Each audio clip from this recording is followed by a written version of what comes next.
Hi all welcome back to Malenad vlogs Kannada. ಎಲ್ಲರೂ ಹೇಗಿದ್ದೀರಾ?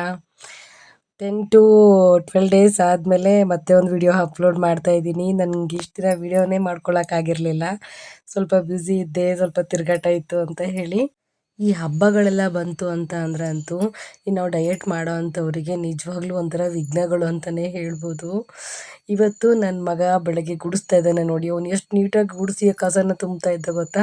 ಅದಕ್ಕೆ ನಮ್ಮ ಮನೆಯವ್ರು ಕರೆದ್ಬಿಟ್ಟು ವಿಡಿಯೋ ಮಾಡ್ಕೊ ಅಂತ ಹೇಳಿದ್ರು. ಇನ್ನು ಮುಖ ತೊಳಿಬೇಕಾದ್ರೂ ಅಷ್ಟೇ ತುಂಬ ನೀಟಾಗಿ ವಾಶ್ ಮಾಡ್ಕೋತಾನೆ. ಅದಕ್ಕೆ ಒಂಥರ ಇರಲಿ ಅಂತ ಹೇಳಿ ಒಂದು ವಿಡಿಯೋ ಮಾಡ್ಕೊಂಡೆ ಆಯಿತಾ. ನೋಡಿ ಒಂಥರ ಕ್ಯೂಟ್ ಅನಿಸ್ತಾ ಇದೆ, ನನಗಂತೂ ತುಂಬ ಖುಷಿ ಆಗುತ್ತೆ.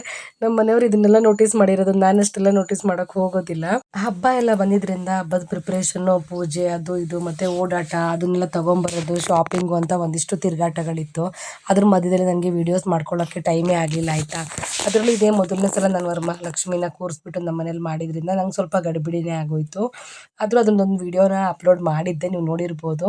ಈಗ ನಾನು 10 ಡೇಸ್ ಆಯ್ತು ನಾನು ವೀಡಿಯೋ ಮಾಡ್ಕೊಳ್ಳೋಕ್ಕೆ ಆಗಿರಲಿಲ್ಲ. ಒಂದು ಡಯಟು ಕೂಡ ಬ್ರೇಕ್ ಆಗೋಯಿತು ಮಧ್ಯದಲ್ಲಿ. ಮತ್ತು ಇನ್ನು ಮನೆಯಲ್ಲಿ ನಮ್ಮ ರಿಲೇಟಿವ್ ಒಬ್ಬರಿಗೆ ಸ್ವಲ್ಪ ಹೆಲ್ತ್ ಪ್ರಾಬ್ಲಮ್ ಆಗಿದ್ದರಿಂದ ಆ ಕಡೆ ಸ್ವಲ್ಪ ಟೆನ್ಷನ್ ಎಲ್ಲ ಇತ್ತು. ಹಾಗಾಗಿ ನನಗೆ ಒಂದಿಷ್ಟು ಕೆಲಸಗಳೆಲ್ಲ ಸ್ಟ್ರಕ್ ಆಯ್ತು ಅಂತಲೇ ಹೇಳ್ಬೋದು. ಸೊ ನನ್ನ ಡಯಟನ್ನು ಮತ್ತೆ ಈಗ ಹೊಸದಾಗಿಂದ ಸ್ಟಾರ್ಟ್ ಮಾಡಬೇಕು ಅಂತ ಅಂದ್ಕೊಂಡಿದ್ದೀನಿ.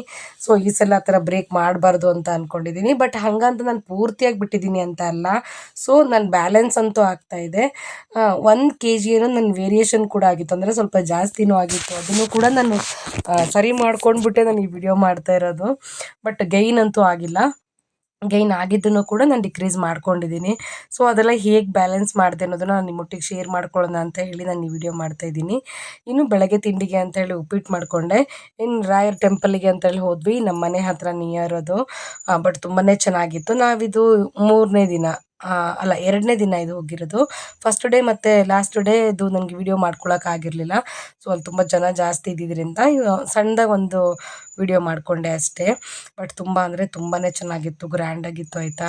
ಇನ್ನು ನನ್ನ ಮಗನಿಗೆ ಸಂಗೊಳ್ಳಿ ರಾಯಣ್ಣನ ಒಂದು ಛದ್ಮಾವೇಶವನ್ನು ಹಾಕಿದ್ವಿ. ತುಂಬಾ ಚೆನ್ನಾಗಿ ಕಾಣಿಸ್ತಾ ಇದ್ದ. ಸೊ ಇದು ಇವತ್ತು ಅಂದರೆ ಬೆಳಗ್ಗೆ ಮುಂಚೆ 7 ಗಂಟೆಗೆ ಬಸ್ ಬರುತ್ತೆ ಅಂತ ಹೇಳಿದರು. ಬಟ್ ಬಂದಿದ್ದು 8 ಗಂಟೆಗೆ. ಬಟ್ ಬೆಳಗ್ಗೆನೇ ಹೋಗಿ ಕಾಯ್ತಾ ಇದ್ವಿ ಸೊ ಬಸ್ಸಿಗೆ ಅಂಥೇಳಿ. ಅವ್ನು ಹೀಗೆ ಕಾಣಿಸ್ತಾ ಇದ್ದ. ನನ್ನ ಮಗ ಹೇಗೆ ಕಾಣಿಸ್ತಿದ್ದ ಅಂಥೇಳಿ ನನಗೆ ಕಮೆಂಟ್ ಮಾಡಿ ಆಯಿತಾ. ಬಟ್ ನನಗೆ ನನ್ನ ಸಬ್ಸ್ಕ್ರೈಬರ್ಸ್ಗೆ ಸಾರಿ, ಓಕೆ.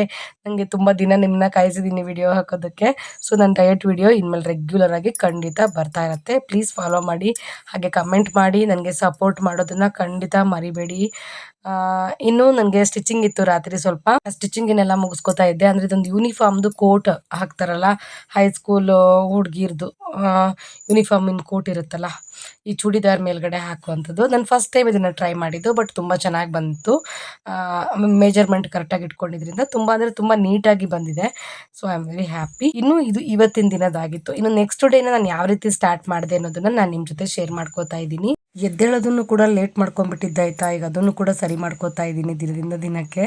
ಬೆಳಗ್ಗೆ ಎದ್ದು ಕಷಾಯ ಮಾಡ್ಕೊಳ್ಳೋಣ ಅಂತ ಹೇಳಿ ಒಂದು ಪಾತ್ರೆಯಲ್ಲಿ ನೀರಿಟ್ಬಿಟ್ಟು ಅದಕ್ಕೆ ಧನಿಯಾ, ಜೀರಿಗೆ ಮತ್ತು ಸೋಂಪು, ಸ್ವಲ್ಪ ಮೆಂತ್ಯ, ಹಾಗೆ ಒಂದು ಚಕ್ಕೆನ ಹಾಕ್ಬಿಟ್ಟು ಚೆನ್ನಾಗಿ ಕುದಿಸ್ಕೊಂಡು ಕುಡಿತಾ ಇದ್ದೀನಿ ಆಯಿತಾ. ಇದನ್ನು ಕುಡಿದಿಲ್ಲದೆ ನಿಜ ಹೇಳ್ಬೇಕಂದ್ರೆ 1 ವಾರ ಗ್ಯಾಪ್ ಆಗಿದೆ ನನಗೆ. ಕಷಾಯ ಮಾಡ್ಕೊಂಡು ಕುಡಿಯೋದಕ್ಕೆ ಟೈಮ್ ಆಗಿಲ್ಲ, ಕೆಲವು ಸಲ ನೆನಪಾಗಿಲ್ಲ, ಅಂದರೆ ಎದ್ದೇಳೋದು ಲೇಟ್ ಆಗ್ತಿತ್ತು. ಆ ಕಾರಣಕ್ಕಾಗಿ ನಾವು ಬೆಳಗ್ಗೆ ಎದ್ದೇಳೋದನ್ನು ಒಂದನ್ನು ಲೇಟ್ ಮಾಡಿಬಿಟ್ರೆ ಲೈಫ್ ಸ್ಟೈಲೇ ಹಾಳಾಗ್ಬಿಡುತ್ತೆ. ಅದಕ್ಕಂತೂ ನಿಜವಾಗ್ಲೂ ನನಗೆ ಎಕ್ಸ್ಪೀರಿಯೆನ್ಸ್ ಮಾಡಿಬಿಟ್ಟಿದ್ದೀನಿ ಅದನ್ನು ನಾನು. ಬೆಳಗ್ಗೆ ಬೇಗ ಎದ್ದೇಳೋದ್ರಿಂದ ನಮ್ಗೆ ಎಷ್ಟೊಂದು ಲಾಭ ಇದೆ ಗೊತ್ತಾ. ನಾವು ಎಷ್ಟು ಲೇಟಾಗಿ ಎದ್ದೇಳ್ತೀವೋ ನಾವು ಅಷ್ಟು ಲೇಜಿ ಆಗಿಬಿಡ್ತೀವಿ ಮಾತ್ರ. ಇನ್ನು ಬೆಳಗ್ಗೆ ತಿಂಡಿಗೆ ಅಂತ ಹೇಳಿ ಇವತ್ತು ನಾನು ಟೊಮೆಟೊ ಬಾತ್ ಮಾಡ್ಕೋತಾ ಇದ್ದೀನಿ. ಸೊ ಇನ್ನು ಮನೆಯವರು ಇರಲಿಲ್ಲಾಗಿತ್ತು ಇವತ್ತು. ಅದಕ್ಕೋಸ್ಕರ ಕೆಲಸ ಎಲ್ಲ ಸ್ವಲ್ಪ ಜಾಸ್ತಿನೇ ಇತ್ತು. ಅಂದರೆ ನಿನ್ನೆದೆಲ್ಲ ಸ್ವಲ್ಪ ಬ್ಯಾಲೆನ್ಸ್ ಇತ್ತು ಅಂತ ಹೇಳಿ ಇದು ಟೊಮೆಟೊ ಬಾತ್ ಎಲ್ಲ ರೆಡಿ ಮಾಡ್ಕೊಂಡ್ಬಿಟ್ಟು ಹಾಗೆ ಬಾಳೆಕಾಯಿ ಪಲ್ಯ ಮಾಡ್ಕೊಳ್ಳೋಣ ಅಂತ ಬಾಳೆಕಾಯಿ ಪಲ್ಯ ಮಾಡ್ತಿದ್ದೀನಿ. ತುಂಬ ದಿನ ಆದ್ಮೇಲೆ ಈ ಬಾಳೆಕಾಯ್ದು ಹುರ್ಕುಳ್ ಮಾಡ್ತಿರೋದು. ಪೂರ್ತಿಯಾಗಿ ವಿಡಿಯೋ ಮಾಡ್ಕೊಳಕ್ ಆಗಿಲ್ಲ, ಮಧ್ಯದಲ್ಲಿ ಅಲ್ಲಿ ಯಾರೋ ಬಂದ್ರು ಅಂತ ಹೇಳ್ಕೊಂಡು ಹೋದೆ. ಆ ಕಾರಣಕ್ಕಾಗಿ ಇದಕ್ಕೊಂದು ಪೌಡ್ರನ್ನ ಮಾಡ್ಕೊಳ್ತೀವಿ, ಅದನ್ನು ನನಗೆ ತೋರ್ಸೋಕ್ಕಾಗಿಲ್ಲ. ಸೊ ನಿಮ್ಗೆ ಏನಾದರೂ ಈ ರೆಸಿಪಿ ಬೇಕು ಅಂತಂದರೆ ನನಗೆ ಕಮೆಂಟ್ ಮಾಡಿ. ಕಮೆಂಟ್ ಮಾಡಿದ್ರೆ ನೆಕ್ಸ್ಟ್ ಟೈಮ್ ಈ ಬಾಳೆಕಾಯಿ ಹುರುಕುಳು ಪಲ್ಯ ಮಾಡೋದನ್ನ ಹೇಗೆ ಅನ್ನೋದನ್ನ ನಾನು ನಿಮಗೆ ತೋರಿಸ್ತೀನಿ. ಅದು ತುಂಬ ಈಸಿಯಾಗಿ ಸಿಂಪಲಾಗಿ ಮಾಡ್ಕೋಬೋದು. ತುಂಬ ಇಂಗ್ರೀಡಿಯೆಂಟ್ಸ್ ಎಲ್ಲ ಬೇಕು ಅಂತ ಏನಿಲ್ಲ. ಬಟ್ ಹೆಲ್ತಿಗಂತೂ ತುಂಬಾನೇ ಒಳ್ಳೇದು. ಇದರಲ್ಲಿ ತುಂಬಾ ಥರನ ಅಡುಗೆ ಮಾಡ್ಬೋದು. ಬಟ್ ಈ ಥರನೂ ಒಂದ್ಸಲ ಟ್ರೈ ಮಾಡಿ ನೋಡಿ, ತುಂಬಾನೇ ಚೆನ್ನಾಗಿರುತ್ತೆ. ಇನ್ನು ನನ್ನ ಡಯಟ್ ಬಗ್ಗೆ ಹೇಳಬೇಕು ಅಂತಂದರೆ, ನಾನು ಇನ್ನು ಫೆಸ್ಟಿವಲಲ್ಲೆಲ್ಲ ಏನಾಗಿತ್ತು, ಆಲ್ಮೋಸ್ಟ್ ಫಾಸ್ಟಿಂಗೇ ಮಾಡಿರೋದು. ಅಂದರೆ ಪೂರ್ತಿ ಎಲ್ಲ ನನಗೆ ನೈಟ್ ಎಲ್ಲ ಏನು ಆಫ್ಟರ್ ಎಷ್ಟು 7 o'clock ಆ ಥರ ತಿನ್ನೋಕ್ಕೆಲ್ಲ ಏನು ಟೈಮೂ ಆಗಿಲ್ಲ. ಇನ್ನೊಂದು ಅಂತ ಅಂದರೆ ಅದು ಅಡ್ಜಸ್ಟ್ ಆಗಿ ಹೋಗ್ಬಿಟ್ಟಿದೆ ಅಲ್ವಾ. ಅದೊಂದು ಹೌದು. ಇನ್ನು ನೈಟು ಏನು ಮಾಡಿಬಿಟ್ಟಿದ್ದೀನಿ ಇತ್ತೀಚೆಗೆ ಅಂತಂದರೆ ನಾನು ಮುದ್ದೆ ತಿಂತಾಯಿದ್ದೀನಿ. ನನ್ನ ಖಾಲಿ ಹೊಟ್ಟೆಯಲ್ಲಿ ಇರೋಕ್ಕೆ ಆಗ್ತಾ ಇಲ್ಲ ಮೋಸ್ಟ್ಲಿ. ಅಂದರೆ ಮಧ್ಯದಲ್ಲಿ ಸ್ವಲ್ಪ ಟೈಮೆಲ್ಲ ನಾನು ತಿಂದಿದ್ದರಿಂದಾಗಿ ಮುದ್ದೆ ತಿಂತಾಯಿದ್ದೀನಿ, ಇನ್ನು ವೆಜಿಟೇಬಲ್ಸ್ ತಿಂತಾಯಿದ್ದೀನಿ, ಆ ಥರದ್ದೆಲ್ಲ ಮಾಡ್ತಾಯಿದ್ದೀನಿ.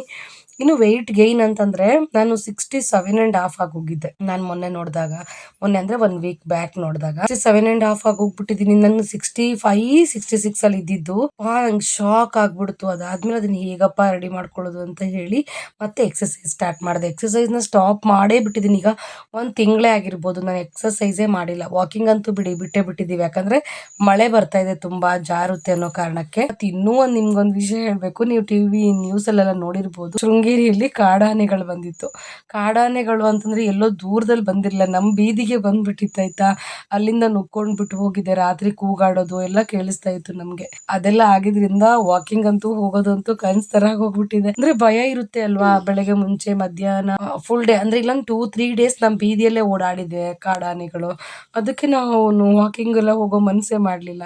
ಸ್ವಲ್ಪ ಎಕ್ಸಸೈಸ್ ಎಲ್ಲ ಮಾಡಿಕೊಂಡು ಅದನ್ನ ನಾನು ಬ್ಯಾಲೆನ್ಸ್ ಮಾಡ್ಕೊಂಡಾಗ ಮತ್ತೆ ನಾನು ಹಳೆ ವೆಯ್ಟ್ಗೆ ಬಂದೆ. ಸೊ ಅದೊಂದು ವಿಚಾರವಾಗಿ ಖುಷಿ ಆಯಿತು ಆಯಿತಾ. ಇನ್ನು ಸ್ಟಿಚಿಂಗ್ ಎಲ್ಲ ಆಯಿತು. ಸ್ಟಿಚಿಂಗು ಕೂಡ ಸ್ಟಾಪ್ ಮಾಡಿಬಿಟ್ಟಿದ್ದೀನಿ. ಫುಲ್ಲು ಏನು ಅಡುಗೆ ಮಾಡೋದು, ಮನೇಲಿ ಮಲಗೋದು, ಬರೀ ಇದೇ ಥರ ಆಗೋಗಿತ್ತು. ಸ್ಟಿಚಿಂಗು ಅಂತಂದರೆ ನನ್ನ ವೈಫು ನಿರ್ಮಲಾ ಅಂತ, ಅವಳದೊಂದು ಬ್ಲೌಸು ಅರ್ಜೆಂಟಾಗಿ ನಂಗೆ ಸ್ಟಿಚ್ ಮಾಡಿಕೊಡ್ಲೇಬೇಕು ಅಂತ ತಂದುಕೊಟ್ಲು. ಅದನ್ನ ನಾನು ಸ್ಟಿಚ್ ಮಾಡಿಕೊಟ್ಟಿದ್ದೆ. ಯಾವುದೋ ಮೂವಿ ಹಾಕಿದ್ರೆ ಆಯ್ತಾ, ನನಗೆ ಈ ಮೂವಿ ನೆನಪಾಗ್ತಿಲ್ಲ ಇವಾಗ. ಆ ಮೂವಿ ತುಂಬ ಚೆನ್ನಾಗಿತ್ತು. ಅದನ್ನು ಒಂದು ಮೂವಿ ನೋಡ್ಕೊತಾನೆ ಸ್ಟಿಚ್ ಮಾಡ್ತಾ ಇದ್ದೀನಿ. ನಾವು ಯಾವುದಾದ್ರೂ ಒಂದು ಕೆಲಸನ ಸ್ಟಾರ್ಟ್ ಮಾಡಿದಾಗ ಮಧ್ಯದಲ್ಲಿ ತುಂಬ ವಿಘ್ನಗಳು ಬರುತ್ತೆ. ಆ ಥರ ಬಂದಾಗ ನಾವು ಸ್ವಲ್ಪ ಕುಗ್ಗಿದ್ರೂ ಕೂಡ ಮತ್ತೆ ನಾವು ರೆಡಿ ಆಗಿಬಿಟ್ಟು ಮತ್ತೆ ಎದ್ದು ಮತ್ತೆ ಆ ಕೆಲಸದ ಕಡೆ ಗಮನ ಕೊಟ್ಟು ಅದನ್ನು ನಾವು ಪೂರ್ತಿಯಾಗಿ ಪೂರೈಸಬೇಕು. ಅದೇ ಥರ ಇದು ಕೂಡ ನಾನು ಹಾಗೆ ಅಂದ್ಕೊಂಡಿದ್ದೀನಿ. ಸೊ ನಂತರ ಯಾರಾದರೂ ಕುಗ್ಗಿದ್ರೆ ಮತ್ತೆ ಎದ್ದೇಳಿ ಒಟ್ಟಿಗೆ ಗುರಿನ ಸಾಧಿಸೋಣ. ಅಂದರೆ ನಾವು ವೆಯ್ಟ್ ಲಾಸ್ ಮಾಡಬೇಕು ಅಂತ ಅಂದ್ಕೊಂಡಿದ್ದೀವಿ. ಸೊ ನಾವು ಮಾಡೋಣ, ಎಷ್ಟಾಗುತ್ತೋ ಅಷ್ಟು ನಮ್ಮ ಕೈಲಾದಷ್ಟು ಮಾಡಿಬಿಟ್ಟು ನಾವು ಹೆಲ್ದಿಯಾಗಿರೋಣ. ಇನ್ನು ನನಗೆ ಕಮೆಂಟ್ ಮಾಡಿದ್ರು ಒಬ್ಬರು, ಟ್ವಿಸ್ಟರ್ ಏನಿತ್ತಲ್ಲ ಎಕ್ಸಸೈಸ್ ಮಾಡುವಂಥ ಮೆಷಿನ್ನು, ಅದ್ರ ಬಗ್ಗೆ ಹೇಳಿ ಅಂಥೇಳಿ. ಅದನ್ನು ಕರೆಕ್ಟಾಗಿ ನಾವು ಮಾರ್ನಿಂಗು ಮತ್ತು ಈವ್ನಿಂಗ್ ಒಂದು 20 ಮಿನಿಟ್ಸ್ ಯೂಸ್ ಮಾಡ್ತಾ ಹೋದರೆ ಖಂಡಿತವಾಗ್ಲೂ ನಾವು ಅದರಿಂದ ಯೂಸ್ನ ಮಾಡ್ಕೋಬೋದು. ಅಂದರೆ ಅದರಿಂದ ನಮಗೆ ಉಪಯೋಗ ಆಗೇ ಆಗುತ್ತೆ. ಸೊ ನಾನು ಕರೆಕ್ಟಾಗಿ ಅದನ್ನು ಸ್ವಲ್ಪ ದಿನ ಮಾಡಿದೆ, ಬಟ್ ಸ್ವಲ್ಪ ಮಧ್ಯದಲ್ಲಿ ಸ್ಟಾಪ್ ಮಾಡಿಬಿಟ್ಟಿದ್ದೀನಿ. ಮತ್ತೆ ಕಂಟಿನ್ಯೂ ಮಾಡ್ತೀನಿ. ನೀವು ಕೂಡ ನಿಮಗೆ ಬೈ ಮಾಡಬೇಕು ಅಂತ ಅನಿಸಿದ್ರೆ ಮಾಡಿಬಿಟ್ಟು ಕಂಟಿನ್ಯೂ ಆಗಿ ನೀವು ಕೂಡ ಯೂಸ್ ಮಾಡಿ. ಯಾವುದೇ ಒಂದು ಪ್ರಾಡಕ್ಟ್ ನಾವು ತೊಗೊಳ್ಳೋದು ದೊಡ್ಡದಲ್ಲ, ತೊಗೊಂಡ ಮೇಲೆ ಅದನ್ನು ಯಾವ ರೀತಿ ಯೂಸ್ ಮಾಡ್ತೀವಿ ಅನ್ನೋದು ತುಂಬ ಇಂಪಾರ್ಟೆಂಟ್ ಆಗುತ್ತೆ. ನಾನು ಇವತ್ತು ಆಯಿಲ್ ಮಸಾಜ್ ಎಲ್ಲ ಮಾಡಿಕೊಂಡೆ ಹೇರ್ಗೆ. ನೀವು ನೋಡ್ತಿರ್ಬೋದು, ತುಂಬ ದಿನ ಆಗಿತ್ತು ಆಯಿಲ್ ಕೂಡ ಹಾಕಿರಲಿಲ್ಲ. ಎಣ್ಣೆ ಎಲ್ಲ ಹಾಕೊಂಡ್ಬಿಟ್ಟು ಅದಾದ ನಂತರ ನಾನು ಸ್ಟಿಚಿಂಗ್ ಕೂತ್ಕೊಂಡಿದ್ದೆ. ಇನ್ನು ವೆಯ್ಟ್ ಲಾಸ್ ಮಾಡಬೇಕಂತ ಅಂದರೆ ನಾವು ಮಾಡಬೇಕಾಗಿರೋ ಮೊದಲನೇ ಕೆಲಸನೇ ಬೆಳಗ್ಗೆ ಬೇಗ ಎದ್ದೇಳೋದು. ಬೆಳಗ್ಗೆ ಮಿನಿಮಮ್ 5:30 6 ಗಂಟೆ, ಕೊನೆ ಪಕ್ಷ ನಾವು 6 ಗಂಟೆಗಾದರೂ ಎದ್ದೇಳಲೇಬೇಕು. ಆ ಎದ್ದೇಳಲೇಬೇಕು ಅಂತ ಅಂದರೆ ಏನು ಮಾಡಬೇಕು, ನಾವು ಅಲಾರಾಮ್ ಇಟ್ಕೊಳ್ಳೋದು. ಅಲಾರಾಮ್ನ ಇಟ್ಕೊಂಡ್ಬಿಟ್ಟು ಮೊಬೈಲ್ನ ಪಕ್ಕದಲ್ಲೇ ಇಟ್ಕೊಂಡ್ಬಿಟ್ರೆ ಖಂಡಿತ ಎದ್ದೇಳಕ್ಕಾಗೋದು. ಮೊಬೈಲ್ನ ನಾವು ಸ್ವಲ್ಪ ದೂರದಲ್ಲಿ ಇಟ್ಟರೆ ಅಟ್ಲೀಸ್ಟ್ ಮೊಬೈಲ್ನ ಆಫ್ ಮಾಡೋಕ್ಕಾದ್ರೂ ನಾವು ಎದ್ದೇಳ್ತೀವಿ. ಎದ್ದಾಗ ಎದ್ದಿದ್ದೀವಲ್ವಾ, ಇನ್ನೇನಕ್ಕೆ ಮಲಗಬೇಕು ಅಂತ ಹೇಳಿ ನಾವು ಗಟ್ಟಿ ಮನಸ್ಸು ಮಾಡ್ಕೊಂಡ್ಬಿಟ್ಟು ಎದ್ದು ನಾವು ಬೆಳಗ್ಗಿನ ಕೆಲಸನ ಸ್ಟಾರ್ಟ್ ಮಾಡ್ಕೊಂಡ್ರೆ ನಮಗೆ ಒಂದು ದಿನದಲ್ಲಿ 1 ಗಂಟೆ ಅಥವಾ 2 ಗಂಟೆ ನಮಗೆ ಹೆಚ್ಚು ಟೈಮ್ ಸಿಗುತ್ತೆ. ನಮ್ಮ ಕೆಲಸವನ್ನ ಹೆಚ್ಚಾಗಿ ಮಾಡ್ಕೋಬಹುದು. ನೀವು ಅಬ್ಸರ್ವ್ ಮಾಡಿ ನೋಡಿ, ಬೆಳಗ್ಗೆ ಬೇಗ ಎದ್ದಿದ್ದ ದಿವಸ ನಮ್ಮ ಇಡೀ ದಿನ ತುಂಬಾ ಚೆನ್ನಾಗಿರುತ್ತೆ. ಅಂದ್ರೆ ನಾವು ಅವತ್ತು ಫುಲ್ ಲವಲವಿಕೆಯಿಂದ ಇರ್ತೀವಿ. ಅದೇ ಲೇಟಾಗಿ ಎದ್ದಿದ್ದ ದಿನ ನಾವು ಅಷ್ಟು ಜಾಸ್ತಿ ನಿದ್ರೆ ಮಾಡಿದ್ರು ಕೂಡ ನಾವು ಫ್ರೆಶ್ ಆಗಿರೋದೇ ಇಲ್ಲ. ಯಾಕಿರ್ಬೋದು, ನಮ್ಮ ಮೈಂಡ್ ಬೆಳಗ್ಗೆ ಬೇಗ ಎದ್ದಾಗ ತುಂಬಾ ಚುರುಕಾಗಿ ಕೆಲಸ ಮಾಡುತ್ತೆ. ಇದು ನಮ್ಮ ಅನುಭವದ ಮಾತು. ಈ ಅನುಭವ ಎಲ್ಲರಿಗೂ ಆಲ್ಮೋಸ್ಟ್ ಆಗಿರುತ್ತೆ. ಯಾಕಂದ್ರೆ ಒಂದಲ್ಲ ಒಂದ್ಸಲ ನಾವು ಬೆಳಗ್ಗೆ ಬೇಗ ಎದ್ದಿರ್ತೀವಿ, ಆ ಪ್ರಯತ್ನ ಮಾಡಿರ್ತೀವಿ. ಬೆಳಗ್ಗೆ ಬೇಗ ಎದ್ದೇಳ್ಬೇಕು ಅನ್ನೋ ವಿಚಾರ ಎಲ್ಲರಿಗೂ ಗೊತ್ತು, ಬಟ್ ಗೊತ್ತಿರೋದು ಇಂಪಾರ್ಟೆಂಟ್ ಅಲ್ಲ, ಅದನ್ನ ಎಷ್ಟು ಜನ ಫಾಲೋ ಮಾಡ್ತಿದೀವಿ ಅನ್ನೋದು ತುಂಬಾ ಇಂಪಾರ್ಟೆಂಟ್. ಈಗ ಸ್ಟಿಚಿಂಗಿನ ಬಗ್ಗೆನೆ ತುಂಬಾ ಜನಕ್ಕೆಲ್ಲ ಕೇಳಿದ್ರೆ, ನನ್ ಮೊದ್ಲೇ ಬರ್ತಿತ್ತು, ನನ್ಗೆ ಅವಾಗ್ಲೇ ಹೊಲಿತಿದ್ದೆ, ಅದೆಲ್ಲ ನಾನು ಅವಾಗ್ಲೇ ಹೊಲ್ದು ಬಿಟ್ಟಿದ್ದೆ, ಈಗ ನಂಗೆ ಟೈಮ್ ಆಗ್ತಿಲ್ಲ ಅಂತ ಕೆಲವು ರೀಸನ್ಸ್ ಹೇಳ್ತಾರೆ. ನಾನು ಹೇಳೋದು, ಬರ್ತಿತ್ತು ಅಲ್ಲ, ಇವಾಗ ನಿಮಗೆ ಬರ್ತಿದ್ಯಾ, ನೀವು ಮಾಡ್ತಾ ಇದ್ದೀರಾ ಅನ್ನೋದು ಇಂಪಾರ್ಟೆಂಟ್ ಆಗುತ್ತೆ. ಅದು ಎಲ್ಲಾ ಕೆಲಸದ ಮೇಲೂ ಅಪ್ಲೈ ಆಗುತ್ತೆ. ಸೊ ಎಕ್ಸಸೈಸ್ ಆಗಿರ್ಬೋದು, ವಾಕಿಂಗ್ ಆಗಿರ್ಬೋದು, ಡಯಟ್ ಆಗಿರ್ಬೋದು, ನಾವು ಊಟ ತಿಂಡಿಯನ್ನ ಪ್ರತಿಯೊಂದನ್ನು ಮಿತವಾಗಿ ಯಾವಾಗ ಎಲ್ಲಿ ಎಷ್ಟು ತಿನ್ಬೇಕು ಅನ್ನೋದನ್ನ ತಿಳ್ಕೊಂಡ್ರೆ ನಾವು ಖಂಡಿತವಾಗೂ ವೆಯ್ಟ್ ಲಾಸ್ ಮಾಡ್ಬೋದು. ನಾನಂತೂ ಖಂಡಿತ ಈ ಪ್ರಯತ್ನವನ್ನ ಕಂಟಿನ್ಯೂ ಮಾಡ್ತೀನಿ. ನೀವು ನನ್ನ ಜೊತೆಗೆ ಮಾಡಿ. ಹಾಗೆ ಈ ವಿಡಿಯೋನ ನೋಡ್ಬಿಟ್ಟು ನಿಮ್ಗೆ ಏನ್ ಅನಿಸ್ತು ಅನ್ನೋದ್ರ ಬಗ್ಗೆ ಒಪಿನಿಯನ್ ಕೂಡ ನನಗೆ ಶೇರ್ ಮಾಡಿ, ಓಕೆನಾ, ಕಮೆಂಟ್ ಮಾಡಿ. ಹಾಗೆ ನಾ ಇನ್ನೊಂದು ವಿಚಾರ ಏನು ಅಂತಂದ್ರೆ, ನನ್ನ ನೆಕ್ಸ್ಟ್ ವಿಡಿಯೋದಲ್ಲಿ ನನ್ನ ವೆಯ್ಟ್ನ ರಿವ್ಯೂ ಮಾಡ್ತೀನಿ. ಹಾಗೆ ನನ್ನ ಡಯಟ್ ಪ್ಲಾನ್ ಫುಲ್ ಡೇ ಹೇಗಿರುತ್ತೆ ಅನ್ನೋದನ್ನು ಕೂಡ ನಿಮ್ಮ ಜೊತೆ ಶೇರ್ ಮಾಡ್ಕೊತೀನಿ. ಇನ್ನು ನನಗೆ ಕಮೆಂಟ್ ಬಂದಿತ್ತು ಬ್ಲೌಸ್ ಕಟ್ಟಿಂಗ್ ಹೇಳ್ಕೊಡಿ ಅಂತೇಳಿ. ನಾನು ಖಂಡಿತ ಬ್ಲೌಸ್ ಕಟ್ಟಿಂಗ್ ಹೇಳ್ಕೊಡ್ಬೇಕು ಅಂತಾನೆ ಅನ್ಕೊಂಡಿದ್ದೀನಿ. ಮತ್ತು ಬೇರೆ ಯಾರಿಗಾದರೂ ಬ್ಲೌಸ್ ಕಟ್ಟಿಂಗ್ನ ಕಲ್ತ್ಕೋಬೇಕು ಅನ್ನೋ ಇಂಟ್ರೆಸ್ಟ್ ಇದ್ದರೆ ಪ್ಲೀಸ್ ಕಮೆಂಟ್ ಮಾಡಿ. ನಿಮಗೆ ಕಮೆಂಟ್ ನಂಗೆ ಜಾಸ್ತಿ ಬಂದಾಗ ನನಗೆ ಹೇಳ್ಕೊಡ್ಬೇಕು ಅಂತ ಹೇಳಿ ಇಂಟ್ರೆಸ್ಟು ಕೂಡ ಬರುತ್ತೆ. ನಾನು ಆ ಪ್ರಯತ್ನನೂ ಮಾಡ್ಬೋದು ಅಲ್ವಾ. ಒಬ್ಬರು ಇಬ್ಬರಿಗೋಸ್ಕರ ಅನ್ನೋದಕ್ಕಿಂತ ಹೆಚ್ಚಿಗೆ ಜನ ಕೇಳಿದಾಗ ನಮಗೂ ಒಂದು ಇಂಟ್ರೆಸ್ಟ್ ಬರುತ್ತೆ, ನಮಗೊಂದು ಮೋಟಿವೇಟ್ ಆಗುತ್ತೆ.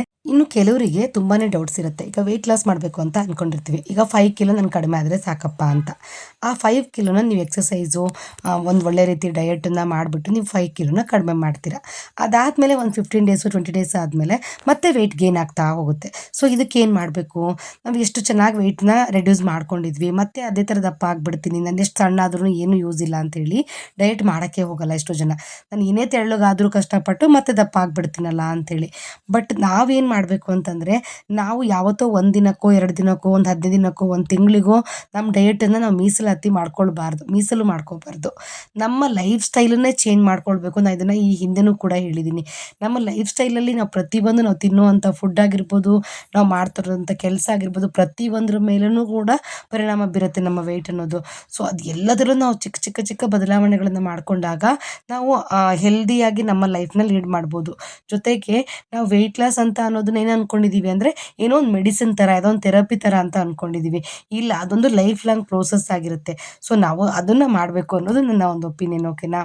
ಸೊ ಇನ್ನು ಈ ವಿಡಿಯೋದಲ್ಲಿ ನನ್ನ ಕೈಲಿ ಆದಷ್ಟು ಇನ್ಫಾರ್ಮೇಷನ್ ಕೊಟ್ಟಿದ್ದೀನಿ. ಹಾಗೆ ಈ ವಿಡಿಯೋನ ನೋಡಿ ನಿಮಗೇನು ಅನ್ನಿಸ್ತು, ಇನ್ನು ಯಾವ ವಿಚಾರದ ಬಗ್ಗೆ ನಿಮಗೆ ಡೌಟ್ಸ್ ಇದೆ ಅನ್ನೋದ್ರ ಬಗ್ಗೆ ನನಗೆ ಹೇಳಿ. ನಾನು ಖಂಡಿತ ಆ ವಿಚಾರದ ಬಗ್ಗೆ ನಾನು ಮಾತಾಡೋದಕ್ಕೆ ಪ್ರಯತ್ನ ಪಡ್ತೀನಿ. ನಾನು ನೆಕ್ಸ್ಟ್ ವಿಡಿಯೋದಲ್ಲಿ ನನ್ನ ಫುಲ್ ಡೇ ಡಯಟನ್ನು ನಿಮ್ಮ ಜೊತೆ ಶೇರ್ ಮಾಡ್ಕೋತೀನಿ. ಹಾಗೆ ನನಗೆ ಸಪೋರ್ಟ್ ಮಾಡಿ, ನನ್ನ ವಿಡಿಯೋನ ನೋಡಿ ನನಗೆ ಕಮೆಂಟ್ ಮಾಡ್ತಿರೋ ಎಲ್ರಿಗೂ ಕೂಡ ಥ್ಯಾಂಕ್ ಯು ಸೋ ಮಚ್. ಇನ್ನೂ ಯಾರಾದರೂ ಸಬ್ಸ್ಕ್ರೈಬ್ ಮಾಡ್ಕೊಂಡಿಲ್ಲ ಅಂದರೆ ಪ್ಲೀಸ್ ನನ್ನ ಚಾನಲ್ನ ಸಬ್ಸ್ಕ್ರೈಬ್ ಮಾಡ್ಕೊಳ್ಳೋದನ್ನು ಮರಿಬೇಡಿ. ನಿಮ್ಮ ಸಪೋರ್ಟು, ನಿಮ್ಮ ಕಮೆಂಟ್ಗಳು ನಂಗೆ ತುಂಬಾ ಇಂಪಾರ್ಟೆಂಟ್ ಆಗುತ್ತೆ. Boy and take care.